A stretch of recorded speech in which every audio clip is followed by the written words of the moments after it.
คนย่างบ้องเขาเนี่ยเขาจะขายเอาเวียดนี่นะครับถ่ายภาพบรรยากาศประชาชนเขาถ่ายย่างบ้องทุกคนเขารับจ้างถ่ายย่างบ้องทุกคนต้นมะม่วงดกด้วยปีนี้แต่ว่าคนตกมันมะม่วงดกอยู่ต้นมะม่วงนี่มาย่างบ้องเขาจะเอาไว้เฮ็ดพื้นนี่ทุกคนเอาไว้เฮ็ดพื้นเฮ็ดลักหัวนี่ทุกคนนี่มาย่างบ้องหมดเลย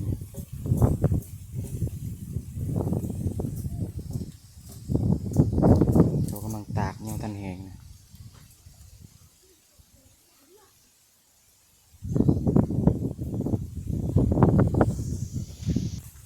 นี่ตัวนี้ก็แม่นมดนี่ทุกคนหลังจากที่เขาทางแล้วก็เขาก็เสียไว้เฮ็ดพื้นหรือเฮ็ดละครัวเดี๋ยวนี้ทุกคน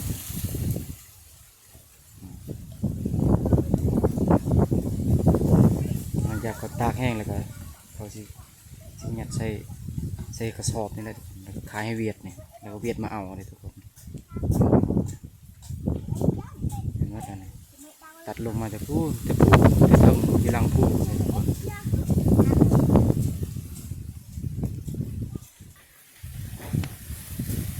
ในมัดแล้วนี่ทุกคน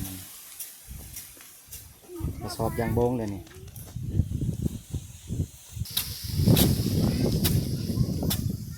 เนี่ยตาโดนเนี่ยตาหลับรวงเนี่ยตาก็ไปเอตระตะเวนเนาะชายยางโบ้งเขาจะรับจ้างเอาอันนั้นเลยทุกคนเอาพื้นคนเขาไม่ได้เอาเงินเลยแม่นมดเลยนี่เขาจะเอาให้พื้นมันเลย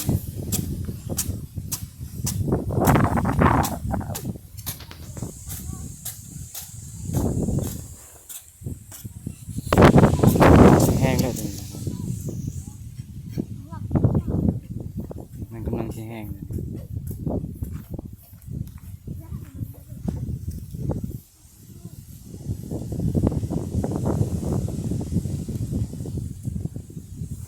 สำหรับคลิปนี้กับผมมีอย่างไรเลยทุกคนพาทุกคนอย่างเราชมภาพบรรยากาศภายในบ้านลาดอย่างไรทุกคนตัวที่เขาแนมตัวที่เขาแนมเป็นนั่นจะเป็นเชบงเฮียงเลยทุกคนมาใช้นำเชบงเฮียง